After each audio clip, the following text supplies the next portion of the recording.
मन मंदिरा गजर भक्तीचा.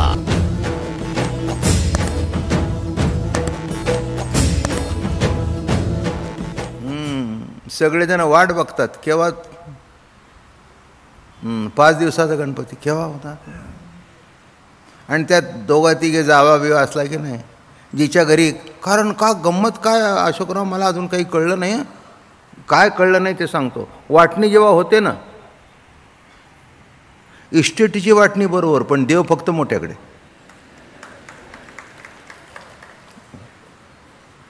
काय गंमत आहे. देव कोणाकडे? मोठ्याकडे. इस्टेटीची वाटणी बिटणी झाली. अरे पण ते गणपती कोणी बसवायचा? अहो तो मोठ्याचाच मान आहे. आम्ही तसं काही हे करणार नाही. काय असेल ते आम्ही आमचं आपलं कॉन्ट्रीब्युशन करू ना. बायको म्हणली द्या ना त्यांना. असं का म्हणत नाही तुम्ही 1-1 वर्ष सगळे बसवू? नाही नाही ते मोठ्यानेच बसवावं लागतं. आणि गणपतीच्या अगोदर भाऊ येऊन काहीतरी 250-300 हजार रुपये देऊन जातो. हे गेले की आतून म्हणते पाकिट काढलं आणि दिलं. करायचं कोणी? आयत्या येतील मिरवत आणि मला विचारतील मोदक केले नाही का. यांचे मोदक घरी बसले आणि मला विचारतायत मोदक केले नाही का. कळलं का? म्हणून मला अशी डझनभर तरी माणसं माहिती आहेत की ज्यांनी गणपती बसवायचेच बंद केले. अहो कोण करायचं एवढं? मग गणपतीला 16 आला, हे आलं, तमका आलं. बरं खाया प्यायचा नाद लागल्यानंतर त्या गणपतीच्या पुढे काय बाटली ठेवून बसायचं काय? अवघड आहे. मी तुमचाच गणपतीचा कार्यक्रम करतो आणि अगदी वारकरी असेल तर, नाही ते करत नाही. माझा अनुभव फार विचित्र आहे. भायखळ्याला मला कीर्तनाला बोलवलं ह्या गणपती उत्सवात. झाली त्याला 30-1 वर्ष झाली. आणि आम्हाला बोलवलं. आम्ही गेलो 8:30ला. कोणीच नाही तिथे. काही कोणी दिसेनाच मला तिथे. मग मी विचारलं कार्यकर्ते कुठे गेले, कार्यकर्ते कुठे गेले, कार्यकर्ते कुठे गेले? तर म्हणले स्टेजच्या खाली आहेत. ते स्टेज 10 फूट उंच होतं आणि त्याच्यावर गणपतीवर स्टेजच्या खाली आहे. मी पडदा वर केला. अशोकराव पुढचं बोलायला नको. काय सांगू तुम्हाला.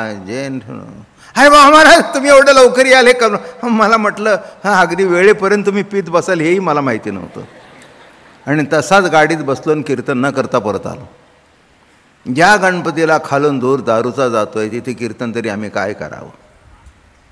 काय कीर्तन करा. आज तुमच्याकडे सगळं व्यवस्थित पाळलं जातं, सगळं होतं, म्हणून करायलाही आनंद वाटतो. करायलाही आनंद वाटतो. नुसता गणपती उत्सव करून उपयोग नसतो. त्याचं नीटनेटकं पाळावं लागतं.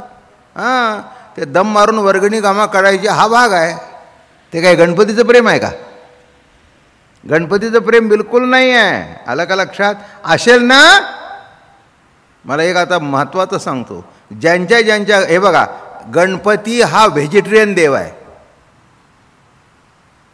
गणपती हा बरोबर आहे ना, प्युअर सात्विक आहार, बरोबर आहे ना. मग जे गणपतीचे उपासक आहेत त्यांनी सगळं हे खाणं पिणं सोडून द्यावं. किती अवघड जाईल आता. ते म्हणतील हे असं सांगत असेल तर बाबा महाराजाला बोलवूच नका. नको ते काहीतरी सांगतो माणसांना. आमचे हे तर गणपतीचं विसर्जन करायला जातानाच डबा घेऊन जातात. डबा, अहो माहिती आहे मला हे सगळं. डबा घेऊन जातात आणि येताना घेऊन येतात. बायको म्हणली आणला का डबा? नाही म्हणले माझ्या पुरतंच आणलं. अवघड आहे हे. इतकं सोपं नाही आहे. म्हणून जो कोणी काही पाळत असेल क्षमा करा. अहंकाराने किंवा कशाने सांगत नाही. वारकरी माळ घातल्यानंतर मात्र हे सगळं पाळतो. आणि पाळत नसेल, तुम्ही म्हणाल हे पाळत नाही, तर वारकरी नाही, संपलं ना. काय प्रॉब्लेम आहे? म्हाताऱ्या माणसानं काय म्हणायचं माहिती आहे का? आता नका संसारात लक्ष घालू, जरा घरात बसून राम राम म्हणा. काय म्हणजे शब्द टिंगलात्मक वापरायचा. तो राम शब्दसुद्धा कसा वापरला गेला आहे माहिती आहे का तुम्हाला? मी नेहमी गमतीने सांगत असतो. एखादा माणूस मेला ना म्हणजे काय म्हणायचं? राम म्हटल्यावर का त्यांनी? अरे मेला म्हण की. नाही राम म्हटला. आता राम म्हणत गेला का काय म्हणत गेला तुलाही माहिती नाही आणि मलाही माहिती नाही. बघा काय हो, जेवायला गेला होता, जेवण काय राम नाही. काय हो, कसं काय आयुष्य चाललंय, हां काय जगायचं आता आपलं चाललंय, काय पण राम नाही. राम नाही बघा. म्हणजे काही तथ्य नाही हे सांगण्याकरता राम नाही शब्द वापरायचा. कसा शब्द वापरला गेला? जो शब्द एवढा मोठा आहे की राम म्हणण्याने जीवन कृतार्थ होतो, जीवनाचा उद्धार होतो, तो शब्द नको त्या पद्धतीने वापरला ते किती वेळा जरी वापरला तरी त्याचा परिणाम होत नाही. माझं बोलणं कळलं का? म्हणून यज्ञ याग स्नान संध्या जप होम दान हे जसं मागे पडलं नाही का, संध्याकाळा सांगतात मुंज मोठी औषधे लावतात माणसं, मध्ये मुलींची सुद्धा मुंज लावली, औषधे लावतात. ते काय मुंजीबद्दल प्रेम आहे असं नव्हे, मिरवणं हा भाग त्याच्यातला महत्त्वाचा असतो, ठीक आहे, पण तो विधी करतात. पण पुन्हा काही पाळतात का? कुणी संध्या करतो का? नाही, पण तेवढ्या वेळेपुरतं. हां, पण श्रेष्ठ शेवटी काय आहे की नामस्मरण हेच श्रेष्ठ आहे. आणि म्हणून ज्ञानेश्वर महाराजांनी एवढे तत्त्वज्ञानाचे ग्रंथ लिहून शेवटी हेच म्हणाले, हरिमुखे म्हणा हरिमुखे म्हणा, पुण्याची गणना कर्म आणि धर्म आचरिजे जया लागी, साधक शिणले साधन साधिता भागी, गोड तुझे नाम विठोबा आवडले मज. पुढे काय म्हणतात बघा ज्ञानोबराया, दुजे उच्चारिता मना वाटत से लाज, गोड तुझे नाम विठोबा आवडले मज. कर्मधर्म नवती सांग उण्या अंगे पतन, उण्या अंगे पतन, पण भलते काळी नामावळी सुलभ भोळ्या भाविका. काय भोळ्या भाविका करता आणि हरीचं नामस्मरण हे सोपं, म्हणून बाकीचं आपोआप मागे पडत गेलं आणि जे सुलभ आहे ते आलं. माझं बोलणं कळलं का? नाही नाही, पंजाबी ड्रेस वापरण्याबद्दल काही नाही, माझ्याही घरात वापरतात मुली वगैरे, त्याच्याबद्दल काही वाद नाही आहे. साडी ती गुंडळायची, ते त्यापेक्षा ते घातलं निघालं की निघालं, सोपं. काय झालं? का का का लोकांना पटलं? लोकांना काय पाहिजे? काय आता प्रथाबिता सोडून द्या, जे सुलभ आहे ते पाहिजे. कपडे घालणं सुलभ झालं. बरं तसं जर विचार केला तर अंग सगळं झाकलं जातं पंजाबीमध्ये. म्हणजे काय मी तुम्हाला कशाकरता सांगितलं की काळाच्या ओघात कसा बदल होतो, विरोध नाही, फक्त बदल सांगतो आहे. आणि मी करून कोण माझं ऐकणार आहे? हां, काय काय ऐकणार आहे का? काय काय बरोबर ऐकावं अशी माझी इच्छाही नाही आहे. तुम्हाला जे सोयीचं होईल ते करा. नाही कळलं का? मी सोयीचा परमार्थ सांगतो आहे. संतांनी नामस्मरण हा सोयीचा परमार्थ सांगितला आणि पुन्हा कळसाचा. साडी एवढी आता साड्यासुद्धा बदलल्या बघा, नऊवारी संपल्या. हां, आता किती जणाला नऊवारी नेसता येईल? ते अवघडच आहे. सगळ्या निरा घाला आणि ते इथे पोटावर ते काय ते, हां अवघड, ते एवढं ते काही अवघडच आहे. बायका त्याच्यात नोटा ठेवायच्या. आता ते कसं काय करायचं ते सांभाळता सांभाळताच अंगापेक्षा बोंगा मोठा अशी म्हण आहे. अंगापेक्षा हां, मग सोयीचं आलं पाचवारी, सोय झाल्या सगळ्या. मग आता आलं पंजाबी, सोय झाली. आता इथेच थांबा बरं का.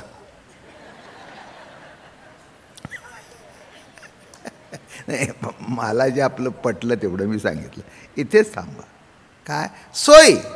तसं नामस्मरण आता हे सर्वसामान्य माणसाला अत्यंत, वाक्यच आहे तिथे बघा, वाया व्यर्थ कथा सांडी मार्ग. आता हे सगळं वाया जे आहे ते सोडून दे, नको त्या भानगडीत पडू जास्ती.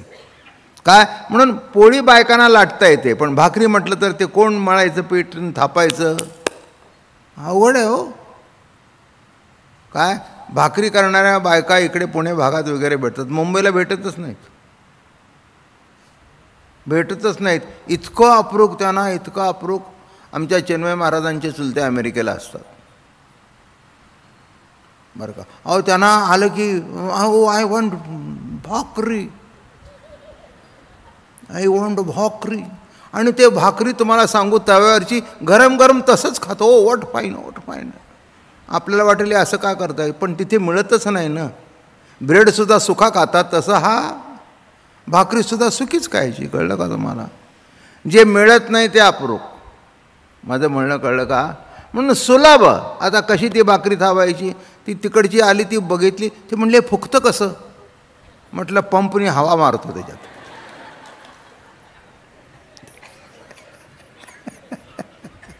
मला जरा चेष्टा करायची सवय आहे. मी म्हटलं पंपनी हवा म्हणतो. म्हटलं ती म्हणे what this Maharaj you are. अरे म्हटलं नाव you don't understand, you being a lady and you are asking me. अरे ते नीट थापली की ते पदर आपोआप सुटतोच ना, ती प्रक्रिया आहे. ते पीठ योग्य तऱ्हेने मळलं, मग तू तसे मळायला जाशील तर तसं नाही ते जमत.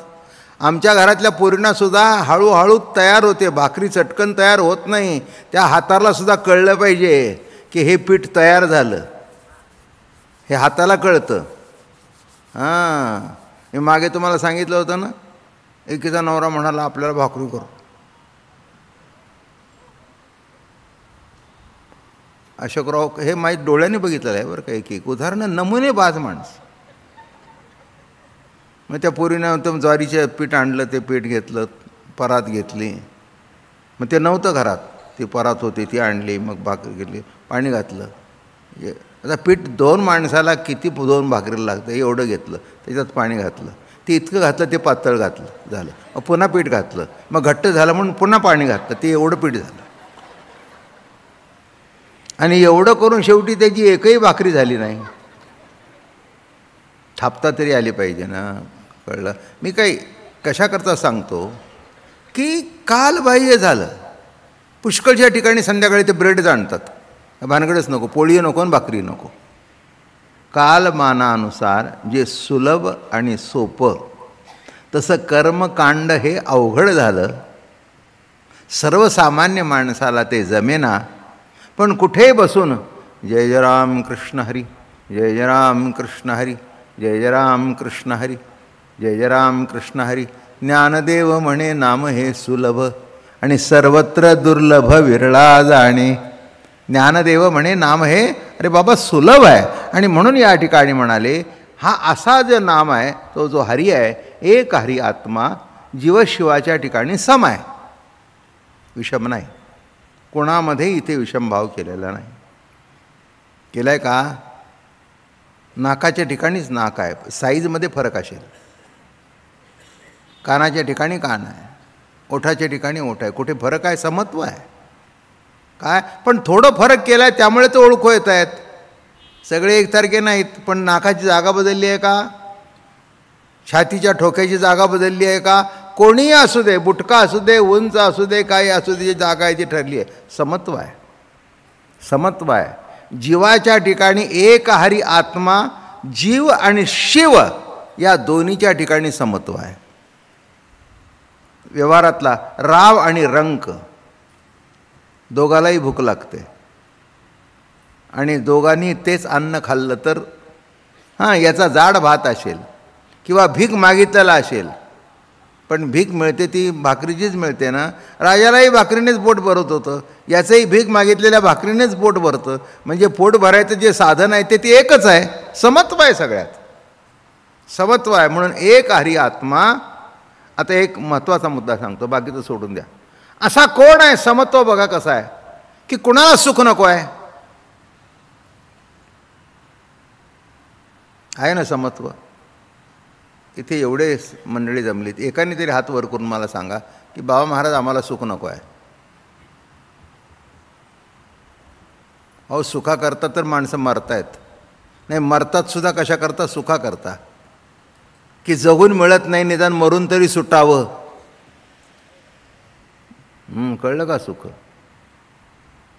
कशा करता? मग इथे सांगितलं सुख कशाने मिळेल? नामाने. तसं सुख यज्ञ याग कर्म करायला जाशील नाही, नाही जमणार नाही. पूर्वी राजे रजवाडे किती श्रीमंत होते. आता तुमचं संस्थान श्रीमंत आहे म्हणून ते यज्ञ याग वगैरे चालतं. सामान्याचं काम आहे का ते? हां, अहो ते बोलवान 20-20 ब्राह्मण 21-21 ब्राह्मण हे करा, एकाला बोलवता बोलवता मुश्किल. हां, त्या गणपतीच्या कृपेने चाललं आहे सगळं, आनंद आहे, माणसांनाही बरं वाटतं, धार्मिक कार्य चाललं आहे. पण इतकं सोपं आहे का? हां, इतकं सोपं आहे का? त्याचे बजेटसुद्धा सोपं नाही, लाखोनी जातं, लाखोनी जातं. आता सामान्य माणूस हे करील का? पण काहीही न करता जागेवर बसून. म्हणून यज्ञ जे विभूती सांगितल्या त्यात श्रेष्ठ यज्ञ कोणता सांगितला? नाम जपयज्ञो जो परम बाधू न शके स्नानादि कर्म नामे पावन धर्माधर्म नाम परब्रह्म वेदार्थे. नाम जप यज्ञ जो आहे तो सर्वात श्रेष्ठ आहे. आणि तो कुणी घ्यावा? संध्या कुणी करावी याला नियम आहे. सगळ्याला संध्या करता येत नाही, सर्वांची मुंज होत नाही. तुमच्याकडे पैसा असेल पण तुमची मुंजी होणार नाही. मुंजी करता विशिष्ट कुळात विशिष्ट ज्ञातीमध्ये जन्माला यावं लागतं तरच ती मुंजी होते. त्रैवर्ण त्यांना मुंजीचा अधिकार आहे, इतरांना मुंजीचा अधिकार नाही. पण नामाचा अधिकार कोणाला आहे? उलटा प्रश्न विचारतो, कोणाला नाही? कोणाला आहे म्हणण्यापेक्षा कोणाला नाही. म्हणून नाही म्हटलं की अवघड आलं. नाही म्हटलं की म्हणून कर्म आणि धर्म आचरिजे जया लागी साधक शिणले. मन मंदिरा गजर भक्तीचा.